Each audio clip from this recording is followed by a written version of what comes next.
Hi everyone, it's Grace from Eat Real Sicilian YouTube channel, and more specifically, My Journey to Sicily, episode 6 of our podcast. And tonight I'm going to be talking about 2 milestones in my Italian citizenship process, and then I'm also going to talk about some things that I've kind of experienced online and some information that's come to my attention that I just want to share with you guys and give you a different perspective on everything that's out there. So let's dive right in. So if you go onto my channel, I'll put a link in the description. I have the actual video that I posted of the cone letter that I received, fully federally sealed from the government, from the U.S. government. And I'm super excited about that because I was really worried about the length of time that it was going to take for me to get that letter sealed from the federal government. And it has to be sealed in order to be accepted into your Italian citizenship application once, however you want to do that. So you really need that done. Um, so I was super excited, and there's a little short about it, and it kind of shows you what the seal looks like, which I thought was really kind of cool. And then the next thing I did is I changed my name today. Today was the actual hearing where I changed my name officially, where I live in the United States. So let's kind of go backwards, about that. I have a kind of a unique situation, and I'm kind of just like doing this for me. So it's not something that you have to do. It's something that I wanted to do because this is how I feel. This is what feels more comfortable to me in my life. So I was born originally with my father's name, and he is not Italian at all, and his family is not Italian. So, um, and he was not a big part of my life without getting too into it all. My parents got divorced when I was very young, and I didn't see my dad for a long time. So, or that I remember. And then my mom's family is the family that, my grandmother is Sicilian. She was born in the United States. And her name that she was born with is, the Sicilian name or the Sicilian family. And that's also the name, the last name of my great grandfather, who is in my ancestral line. And he would be the name that I would be carrying on most likely, um, because my grandmother would not have taken anyone's name. She would have, if she was, living. So let me regroup and blah blah blah. Sorry. So in Italy, in the country of Italy, women do not change their name when they get married. So the name that you're born with is the name that you carry. You never change your name. So that's kind of just unique here, and I think in other European countries that's very similar. I know in Belgium, where my mom got married in Brussels, Belgium, she also maintained her maiden name, the name that she carried at birth. So I found out also through the company that I've been working with, um, to go through this process, is that when you go to apply for your citizenship, they are going to use the name that is on your birth certificate. Not necessarily the name that's on your passport or whatever, because like the name that's on my passport is different than's on my birth certificate. But in Italy, that really doesn't exist. So you go back to your name at birth. And in a sense, you're kind of creating a brand new, like it's almost like you're born again there. So you go back to your birth certificate, and then they create an identity for you as a new citizen, based on what's on your birth certificate. So in the state of Wisconsin, where I live, so it doesn't, I don't know if this applies to all other states, but in my state, you can officially change your name, and then they can actually change your birth certificate to what your name change is. You can request that. And when you go to the hearing, you can explain wherever you want to do that. It could be for citizenship, it could be for whatever reason. So if the court approves it, you can change your name, and then you can also change what's on your birth certificate as your official name, that's on your certificate. So in my case, I wanted to make sure that I have my Sicilian ancestral name when I become an Italian citizen, when I apply. So I legally changed my name today, and now I have the court documents that I can have my birth certificate changed. So that's part of your packet of information that you need in all your documents, that when you get your citizenship application, you need all these documents. Um, and so they all have to be correct and all of that. So without saying, that was a huge milestone. I got that out of the way. So now I just have to go get that corrected birth certificate and then get that sealed through the state of Wisconsin Secretary of State. So all your documents have to be sealed. So then that's where I'm at. So those 2 huge milestones in this process. So I'm really glad that I accomplished that. And really glad that I found out that I could do that I'm not going to revert back to my father's name, that I really don't identify with that. Not that I don't love them or appreciate them as my family, because I absolutely do. And I appreciate everything that they brought to my childhood and my life. It's just that I just don't identify that with the culture. And then in moving forward in my life with this new chapter, I really identify with my Sicilian culture and my Sicilian family. And I actually have um, distant cousins that live in Sicily. And I want to, just be that family name. That's just what I feel comfortable with and what I want to do with my life. So if that's something that you are, if you have a similar circumstance in your life, um, you can absolutely do that. And if you're going to apply for citizenship, I would do that while you're in the United States. Don't try to change your name when you're in Italy, because that's kind of like a foreign thing for them, literally and figuratively. So next thing that I wanted to touch on is, as I'm sure you guys have heard me say before, I'm constantly on the internet and Facebook, and I'm a member of a lot of groups on Facebook for expats and moving to Italy and things like that, just because it's, part of my life and part of my plan for what I'm going to do in the future. So I'm on these groups, just like I'm sure a lot of you are that listen to me. And also, I follow a lot of people on YouTube, or I'm subscribed to them, and I watch their content. And for the most part, I'm actually, I love what they have to say, and it relates to me, and I can totally understand, their perspective on things.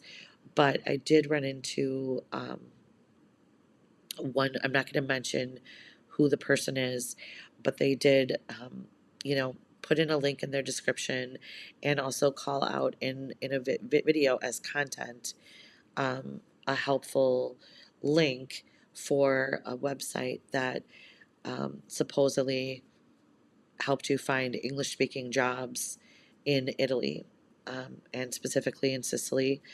You can actually like pick the location of where you want to find these jobs in Italy.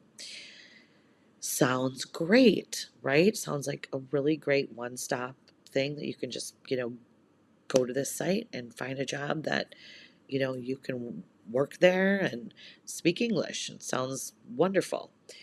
Um, well, I don't know if the content creator actually went to that site and actually looked at the job listings, but I did. And that's one thing that I want to promise all of you, is that any link that I will put for you to go to, I will actually check it out myself. I'm not necessarily like vetting these people, but I will actually go to the website and check it out to see if it actually is like legitimate. First thing that we want to talk about on this subject. Number one, if you watch any content or anybody talk about moving to Italy and you want to live in the south of Italy, if you have not heard up until this point that there is very, very difficult finding jobs in the south of Italy. Even people that are native born, that have lived there their entire lives, have a hard time finding employment in these parts of the country. Okay? So that's number one. So you may have to come up with a different plan if you're going to need to work in Italy as an expat, and you're going to live in a specific type of community or area of Italy that has a very high unemployment rate. That's just a fact of life. Number two, when I went onto this website, it was saying that it was an English speaking position, but it was at a company, like a retail store in Palermo. Okay. So, first of all, if it's a retail store in the city of Palermo, the majority of the customers are going to be Italian native speakers. So the chances of them having just one retail associate that speaks Italian, or excuse me, that only speaks English and doesn't speak any Italian really seems not sensical to me. It doesn't seem logical, like it would actually exist. So it seems like it could be a scam to me, that there would be a job at a position like a Sephora in Palermo, that they would want someone that only speaks English, that does not speak any other language, especially Italian. So just beware and be smart of those types of websites that kind of, if it's too good to be true, it most likely is. And just think it through. If you're working at a Sephora in any city in Italy, it's a retail store. So you're going to have to speak the local language, which is Italian. You're not going to be able to go in there and just speak English, because I have a feeling that you're not going to be very valuable as an employee in a retail location where everyone around you speaks Italian. So just be smart and don't, go down that path if it doesn't seem logical, or, that just doesn't make sense. Okay? So that's number one. And number two. Another thing that I have kind of like touched on here is, I came across another channel that I watch quite frequently, and they are extremely reputable. And they actually interviewed a person that has been helping people move to Italy, I think, since the 90s. So, since, like before the internet and before Google and before YouTube and Facebook and all of that. So, he has a different context, um, of helping people and how that works. And then also, now we have all the information available to us that we didn't have back in the 90s. So he's kind of like was explaining to people that, um, you can be in a Facebook group and ask a question, and the answer may or may not pertain to your specific situation, your case, whatever. So if it's specifically about Italian citizenship, yeah, there are some aspects of getting your Italian citizenship that are pretty much across the board, but there are also case by case. And each thing, each person is going to have their own case and their own documents and their own process. So what may be true for one person may not be true for the other. So you have to be careful when you're asking questions of people that are not doing this for a living, and they're giving you an answer. They're doing it with probably a lot of great intent, but their answer may be totally false for your case and for what you need to accomplish. So that's one thing. I did have somebody ask me a question about getting a visa in a comment on one of the videos, and I directed them to the professionals that I have used for my Italian citizenship case. And then also they help with visas and things like that. So I directed them to speak to these people, to ask those questions, because I cannot answer that question. So I want to refer you to those people. And I do have an affiliate program. I do have affiliate relationship with this company that I use, so I can refer, future clients to them as well. Um, so I'm more than happy to do that to anyone that's listening, because I'm not going to pretend to be an immigration attorney that specializes in Italian citizenship, because I am not. So I'm going to refer you to an expert that is. And even then, sometimes they can give you information that's not 100% in the beginning. And once you talk things through, you can go on a different path than what they thought originally. So they're experts, but you also have to know how you want to execute everything, during the process, or it can change. That's all. So just keep that in mind. And then don't go down the rabbit hole in Facebook groups and things like that. And the second thing that he mentioned is, don't get caught up in a romanticized version of moving and living in a foreign country of any location. And specifically, obviously, he's speaking to Italy because that's where he lives. So no one wants to kill anyone's dream, um, or shatter your ideas of how you wanted to live the rest of your life in Italy.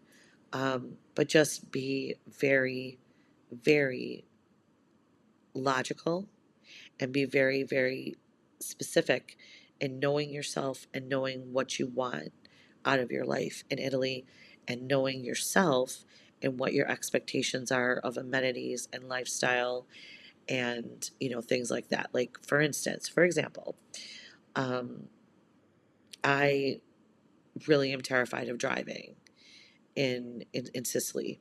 Um, so I kind of have to plan my life around not having a car, or not having access to, like, I can't live in the middle of nowhere where I have to drive 15, 20 minutes to get to the nearest city in order to go grocery shopping.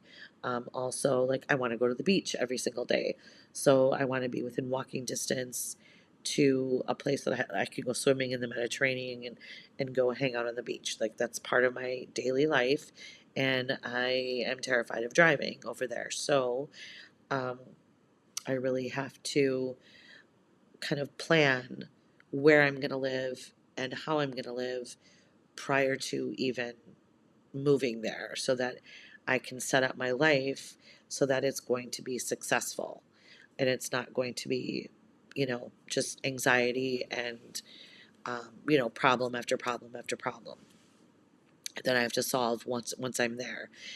So, my suggestion to everyone, if this is like a dream of yours, and you've watched Under the Tuscan Sun, or you've watched this or watched that, and you just have this like romanticized idea of moving to Italy, yes, that can drive you towards your plan.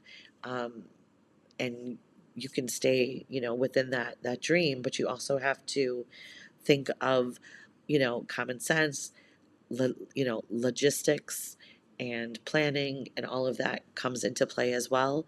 And that dream just stays with you, and actually gets turned into a plan, and then an executed, lifestyle change.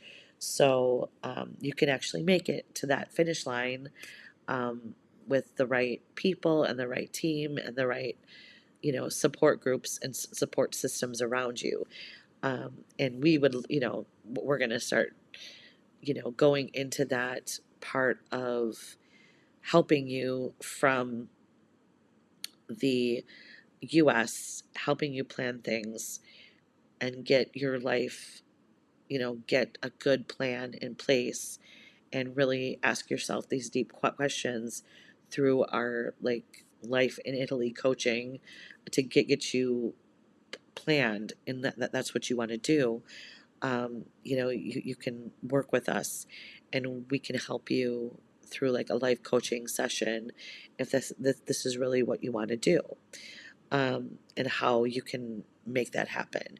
So we want to be a big part of that in your life, and I want to not kill your dreams. I want to help you achieve them, but I want you also to be successful and have it, be the least amount of stress as possible. It's going to be stressful, but let's try to eliminate some things. Let's try to eliminate some mistakes that other people made and be wise and, make better decisions and do things the right way so that you don't have any huge problems. So, on that note, thank you guys so much.